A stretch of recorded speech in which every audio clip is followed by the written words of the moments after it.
All right, friends, welcome to the Thrive Forward podcast. We are continuing our conversation through the decades.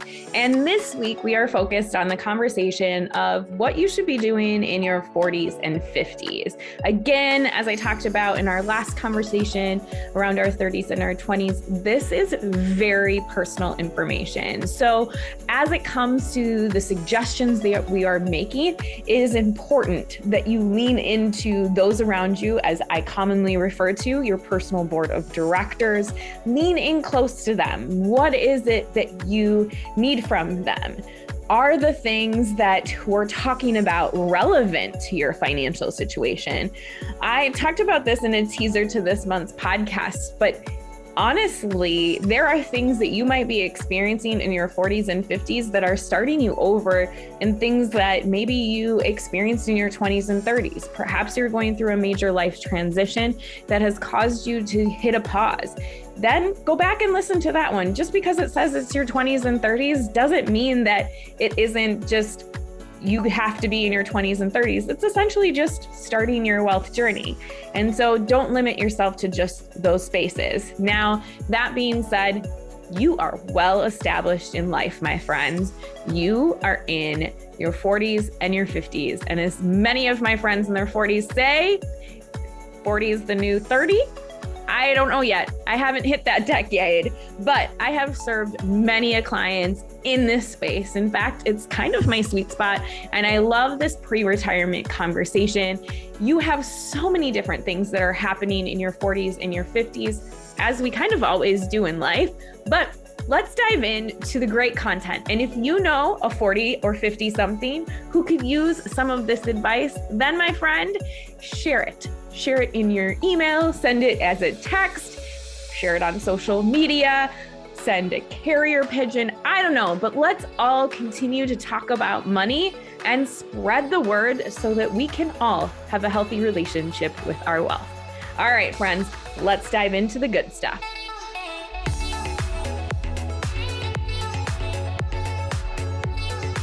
All right, friends, we're going to start out with your 40s. And honestly, I could probably do 2 single episodes on your 40s and your 50s.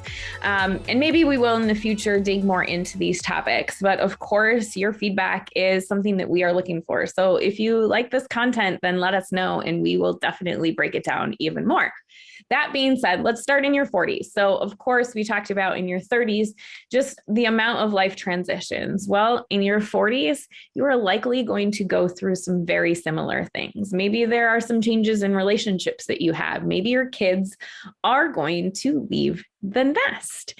Perhaps they are going off to college. Now, I hope that you have not just started the conversation on saving for college. Now, if you have, and this is brand new to you, then my friends, listen to our college savings plan podcast. It's something that will break down a lot of really great information, and on our blog, on our website, has a lot of really great resources that I can't cover in this one topic. But ultimately, please start having the conversation with your children around the financial responsibility that they will have. How much skin in the game are you going to require that they have? Is it something that you want to be able to cover all on your own?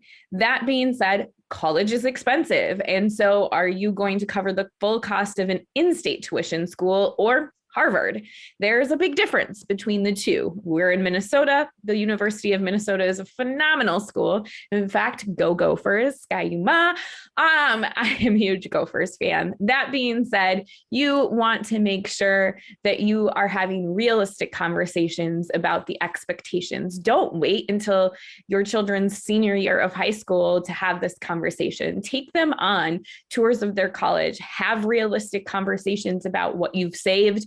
Don't apologize if you haven't saved anything. Times are tough, and it isn't something that makes you a less than parent just because you haven't saved enough for their college. Just be realistic and establish, okay, so this might mean that we're going to have to take out some loans. Here's how we're going to approach that conversation. Here's what I need you to look at in terms of scholarships. All of those things are very important conversations and great avenues to start teaching your children to have a great responsibility with wealth. Also, when you're in your late 40s and entering into your 50s, Do you want the snapback child, the pullback child, the one that lives in the basement, or do you want to teach them healthy behaviors on how to live on their own? Of course, as parents, we're always going to welcome back our children, but at the end of the day, this is your prime time. You shouldn't have to welcome them back if you don't want to. So start having those great conversations with them on how they can have a healthy relationship. And the perfect way to start that is around the conversation for college. Then maybe after college, you've got a kid that is looking at getting married. Don't be the sole person that provides all of the wedding either. Let's establish some of those conversations as well. When your individual that you are raising establishes a great partnership with someone that they love, have those conversations as well. Now, let's twist and turn back to you. You're probably advancing in your career, or maybe you have stayed at home and now re-entering the workforce. Either way, it is a great time to negotiate for yourself what a raise looks like, or negotiate as you're entering back into the workspace, your value of what you provided as a parent for so many years. Don't underestimate that element of reentry to the workforce. In fact, great resource for you, busstopmamas.com. I've actually hired a few of my employees through Bus Stop Mamas. I personally know Mary Kay, their CEO, and they're a fantastic organization that helps women reenter the workforce after they've been at home raising their kids. And let me just tell you, that is a feat in itself. So don't underestimate yourself.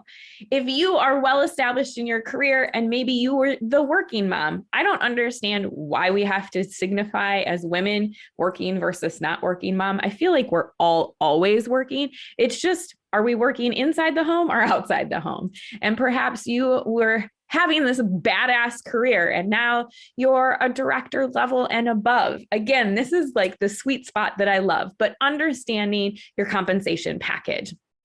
You know that you've got your retirement in your 401k, but as your compensation grows, likely now have been introduced to you stock options, restricted stock, deferred compensation. And maybe this isn't your jam and you're just like, what am I supposed to be doing with all of this?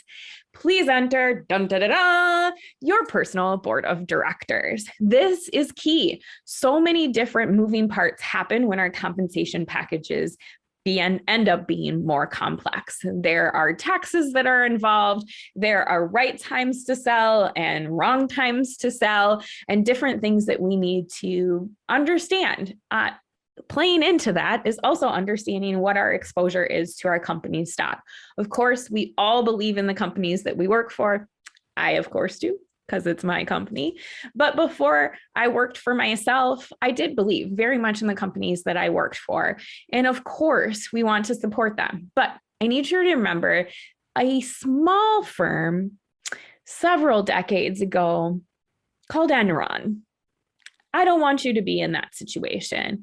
In fact, there are many other Enron scenarios that maybe we just don't talk about. But the reality is many individuals, especially well-established in their career, if they've worked for the same company for a long time, not only have employer stock in their retirement accounts because they're receiving a match from their employers, but they're also receiving employer stock and bonuses that they are getting. And perhaps if you're not combing the investments that you have outside of your 401ks, you could even have some of their stock within those portfolios. So it is very important that you understand a phrase called asset allocation. How diversified are you in your portfolio? Not only in the vehicles that you're invested in, but also making sure that you're not overweighted in one type of security versus another. So important, if this is not your jam, to simply lean into your financial planner, your tax planner, to be able to work together on your behalf and understand those scenarios better for you and explain them to you. You don't just want somebody to do it for you. I get it. Passing it off sometimes is the easiest thing. I have some clients that are like, please just take it, Shannon. And I'd love to tell you that I will take it, but I'm also going to turn it back to you and say, all right, now here are the complexities. Let's make them a little bit simpler to understand so that you understand how they impact you in the long term. That being said, in your 40s, you're probably progressing on different life experiences and wanting to travel more and get yourself out there. Please don't get caught up, as I've said many times in our podcast, but especially throughout the decades that we are visiting. Don't get caught up in everything that's happening around us. Don't get caught up of whether you have enough in savings or not. I think a lot of times this ends up happening with our houses and with our material possessions that we have. Now, that being said, please stick away from getting yourself into more debt than what you are capable of doing. In fact, you're getting closer and closer to retirement. And I say this often, but chances are most individuals don't have a pension going into retirement unless you are a state or federal employee or a union employee. You likely don't have a pension. And so the only person that's truly saving for yourself for retirement is you. So you need to make sure, rather than leveraging yourself, that you are making sure you're building that foundation. And the best way to be able to do that is do it a little bit over time. We refer to that commonly as dollar cost averaging. You're essentially doing that every single time you participate in contributing to your retirement account. But as I talked about in your 30s, you can also establish a third bucket, not just your retirement savings or your tax-free retirement savings, but also just a taxable investment account. This is much what, maybe you have restricted stock options. Just because you liquidate those to diversify yourself doesn't mean you can't turn around and reinvest those in other types of securities and investment vehicles. Again, you have to understand what your risk appetite is and what you are comfortable with. And oftentimes I say that it's more personal than our DNA. And even between spouses and partners, there are different risk tolerances. So don't just lean on one person in your partnership to be the lead relationship when it comes to finances. Make sure that you are very aware in what's happening. It's also important for you to reevaluate constantly your estate plan and your insurance plan. So make sure that you're checking in on those things. Do you have the right amount of coverage? Perhaps maybe now that the kids are out and maybe you're downsizing a house, you don't need those anymore as much as you did before. Or perhaps you're evaluating in the aspect of you want to pass on generational wealth. And so you are going to keep those policies around or extend those policies. A couple of other things that I want you to think about while you're getting closer to that retirement space is how you are saving for healthcare. Healthcare in retirement can be one of the largest costs, and sometimes we don't necessarily always talk about the logistics of that. Medicare is not free. You still have to have supplement plans. And a great way to start saving for some of those things is contributing to an HSA if you have a high deductible plan. It allows you to save for essentially a tax-free savings that you can use towards healthcare in retirement. Now, there are some rules on using those to make premium payments, but other large healthcare expenses like prescriptions, eye appointments, dental, all things that are semi-covered under Medicare, but not completely. You want to make sure that you're revisiting those things as well. So maxing out your HSA, especially to considering that as a tax deduction, depending on where your income levels are at. Of course, as I always say, very personal. So to wrap a bow around your 40s, and again, I could probably have a whole episode on this, make sure that you're having conversations about college savings, weddings, big types of expenses with your children or those individuals that you are responsible for paying for. Set expectations, help them have a healthy relationship with money, not just you. And don't apologize if you haven't been able to save to that element. Just create an outline and a plan together of what that might look like to have a healthy relationship. Maybe it's loans, maybe it's, there are tons of scholarships out there. Go visit that blog that I talked about. Then, are you making sure that you're revisiting your cash flow and understanding that those raises that you have, or you so deserve that income greater, making sure you're doing the homework and you're understanding when appropriate to ask for a raise and those complex compensation aspects of things, weaving in your personal board of directors and having the diversification conversation, making sure that you're revisiting your asset allocation, your risk tolerance, that you understand how your investments are working and you're not just delegating that task to somebody else, making sure you're not getting caught up with those other individuals around you and being really, really, really smart with what you're investing in, whether it be in your home, whether it be in your securities, your investments, your traditional ways of investing through your 401k, your Roth IRAs, and your investment account. Make sure that you're truly looking at what it is that you need, not what everybody else is doing, because investing is very personal. All right, let's jump into the next decade, your 50s. All right, friends, you are now in your 50s, and that retirement date of 62, 65, 67, or maybe 70 looks so much closer than it did when you were in your 20s, right?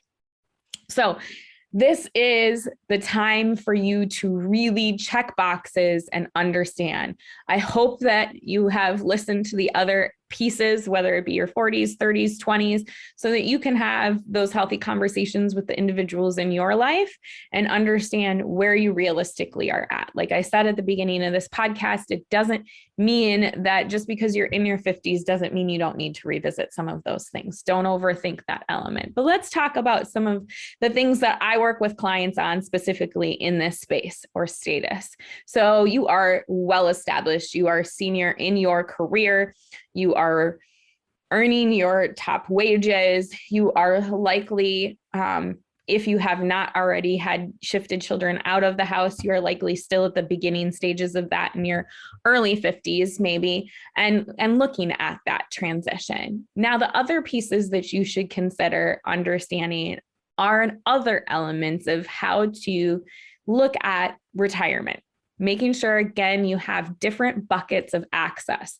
So oftentimes I call this your 3 buckets of retirement planning. My clients want choices of how they access their income once they get to retirement. So maybe you're making sure you have those diverse choices: tax-free, taxable, and tax deferred. Oftentimes, this is the biggest bucket for us. We want to make sure that we're evening out those other pieces, which is why I've so recommended saving for those tax-free pieces when you're early on in your career, because then that has the element of compounding to your later pieces in your career. But maybe that wasn't available to you. Now, my friends, at age 50, depending on where you're at, you are well established for a catch up for your retirement. So it's a great opportunity, if your income levels allow, for you to participate in those places. Of course, your cash flow also has to allow. So maybe you need to take a second look at where you are for what's coming in and what's going out. Are there elements for you to make sure that you are padding extra? So often I hear, I've just got to get to 65. I just got to get to retirement. Well, my friends, especially my female friends, we live longer. And so it's not just 65 that you need to get to, it's much beyond that. And so we need to think about, how do we make that last for us? How are we going to strategically be able to start to be able to pull income from our portfolios, which we will talk about in our 60s and our 70s. But we need to make sure we're saving in various different buckets to allow for us the freedom to choose, not just to be locked in to one specific place. That being said, also understanding that we are getting closer. And so maybe our risk tolerance is adjusting. Maybe we get a little bit more nervous with market fluctuation because we're getting closer to the day we might need to start using it, right? Don't play into those emotions. Please don't be the individuals that get closer to retirement and pull everything out in fear when the market fluctuates or goes down. That is actually the worst thing that you can do for yourself. Investing is for the long term. So like I mentioned, it isn't just 65 that you've got to get to, it's beyond that. So yes, you need to save to get to that place of income replacement at 65. If that's your target date, of course, that varies for many individuals, but you need to think beyond that. Your funds have to last longer than that. And so pacing with inflation is something that you need to have a good understanding for. And the behavioral parts of things sometimes require us to lean in really hard to our personal board of directors. In fact, that is something that I find very important in the job that I have with my clients, is helping them to be able to see through the financial plan, through market volatility, that they'll still be able to achieve their goals. So make sure that you're leaning into those pieces of things before you're making dramatic decisions. So, a couple other things to consider. Please don't get yourself into more debt. A lot of times we're thinking about where's that retirement home that we want to have. Pay down as much of that debt as you can so that you can be at a really healthy space. So often I want my clients to be mortgage free in retirement, so that you can have more freedom about where it is that you want to be.